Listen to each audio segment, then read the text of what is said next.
The Center for Community Investment's Connecting Capital and Community initiative, 3C, is working with 5 cities across the country to address the racial inequities that are baked into the affordable housing development ecosystem. One of these cities, Miami, is focused on addressing the displacement and gentrification happening in communities across Miami-Dade County. Let's hear about what they've learned from the progress they've made so far.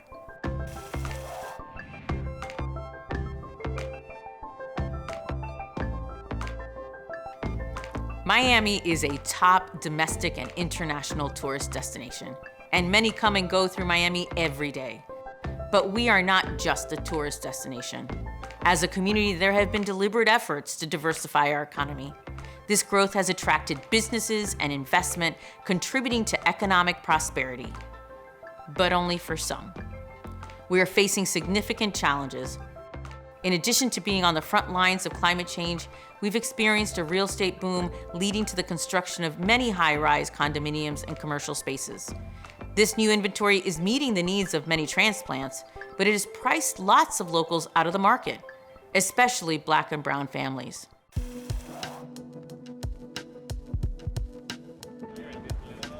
Our city is young, and its residents are having to learn to be more vocal and more engaged in local governance and decision-making. However, we don't yet have a system in place that encourages civic advocacy. Miami tends to be a starting place for many recent immigrants to the U.S. Trying to set down roots to survive and thrive is often the priority. Understandably, civic advocacy isn't a top priority for many Miamians. Although we don't have a large number of established grassroots organizations with experience in neighborhood improvements, affordable housing, and social equity, we do have some. And these organizations are working together to build the community infrastructure that has helped other cities mobilize policy changes that benefit their residents. This work is our focus for the Connecting Capital and Community 3C initiative in Miami. Our 3C core team is made up of concerned citizens and experts in their fields. We have diversified experience and expertise, but one thing we have in common is that we are all deeply invested in the well-being of our community. Our shared priority focuses on the intersectionality of the housing crisis in Miami. Affordable housing is not just a matter of economic disparity, it's a matter of racial equity. Communities of color have been disproportionately affected by skyrocketing rents and housing shortages. As we developed the framework for Miami's 3C initiative, we talked through the local challenges extensively before narrowing down our focus. Our housing market is an intricate ecosystem, primarily driven by developers. Residents, especially those in marginalized communities, find themselves on the sidelines. This lack of representation in decision-making is perpetuating housing policies that do not align with the interests and well-being of the community. The consolidation of influence amongst established developers has led to reduced competition. Some local developers and community members that own property in their neighborhoods struggle with barriers that prevent them from investing where they live. The maze of bureaucracy often feels like a locked door to property owners. In parallel, our ecosystem lacks a consistent bridge that engages community residents in neighborhood development and policy.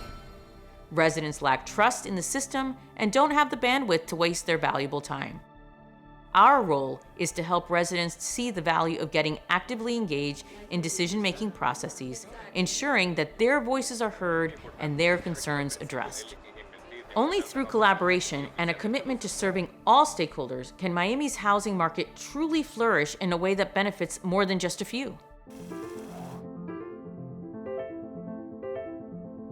How did we engage our stakeholders in our work? Our 3C team is building a system that includes community-centric developers and neighborhood landowners that are ready to collaborate with residents to develop and preserve smaller buildings. You may be wondering how we picked out our neighborhoods. Developing this system from scratch has required us to listen and collaborate with stakeholders. We started by identifying key neighborhoods that are currently facing the wave of developer interest. In these neighborhoods, there is a lack of an active and comprehensive strategy for smaller developments. As we developed a project selection criterion, the core team thought it would be important to showcase a group of projects that demonstrate what is possible in the terms of community wealth creation and resident retention. This approach is not about the absolute number of units, but about the quality, sustainability, and community relevance of those units. Our group considered neighborhoods facing the greatest risk of resident displacement. We had to slow down to develop the ground game to ensure that we had the right representatives leading the work in each neighborhood and that they could collaborate with developers and residents alike. At the beginning of the pipeline stage, it is essential to engage the community in defining their priorities and needs. This stage lays the foundation for the community-driven approach to development, aligning projects with the shared vision of the community. We had to develop a ground game that included neighborhood leaders that understood community needs and have the trust of residents. This created a value proposition to engage stakeholders. There is no cookie-cutter approach to community engagement. It is all about relationships. As such, a lead organization was identified for each neighborhood. They were responsible for learning about all potential development projects, community needs, and priorities. All neighborhood leads meet monthly to discuss their progress. This group is co-chaired by our core team members and administratively led by the Miami Worker Center. The ground game team is responsible for keeping strong lines of communication with their neighborhood developers and tenants. They inform and educate community representatives about housing policies and opportunities. We also decided to prioritize working with community landowners who are focused on building smaller new developments. The 3C initiative will also help with preservation while keeping housing units affordable. How did we decide on our projects? Our pipeline manager engaged in relationships with landowners and developers that wanted to stay in the community and serve their neighbors too. We compiled a comprehensive list of projects in our neighborhoods. We categorized the list by neighborhoods, new builds versus preservation, and by type of property owners and developers. Those categories include individuals, families, and not-for-profit organizations. We then developed a ranking criteria and narrowed down the list and prioritized the projects. We then met with each developer or landowner and discussed our 3C priorities. Those included sustaining affordability requirements and their willingness to work closely with community stakeholders. We wanted to work in varied neighborhoods and also wanted to learn about the different challenges landowners and community developers face. The group of projects was narrowed down to 2 batches. Our first set of properties currently include a diverse set of projects and developers. We wanted to learn as much as we could from our first batch of developments. We developed a memorandum of understanding for each project in our first batch. This ensured that expectations for all parties were clear. The MOUs included references to the process for grant development, community engagement, and affordability criteria. Once the MOUs were executed, the pipeline manager met with all developers to understand their funding sources and needs.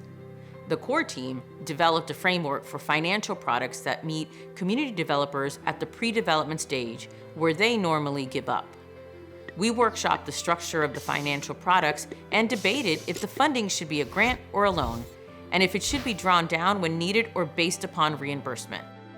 After considering all of the scenarios, the 3C Miami team decided that the pre-development financial product should be a grant for 5 different scenarios: addressing code violations, needs assessments, pre-development costs, site acquisition research, and funding gaps created by escalation of costs. Once grant agreements are executed, developers can access funding through a draw request process. Community developers are also receiving technical assistance and mentorship through the 3C initiative. After reflecting upon our learnings from the first batch of projects, we selected a second batch. We're also establishing a learning network with our developers so we can all problem solve together. I think we did a good job of fleshing out By involving the voices of those who call Miami home in the development of the approach, valuable insights can be gathered into the needs and aspirations of the people who will ultimately inhabit their projects. This is not easy. Much of what we are doing does not currently exist.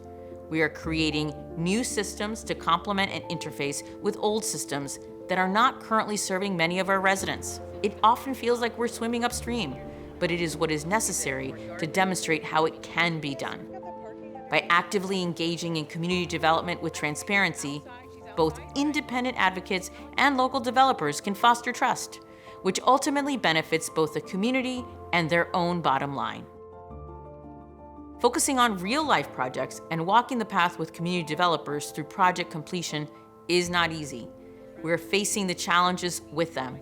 We're having to sort out solutions with them.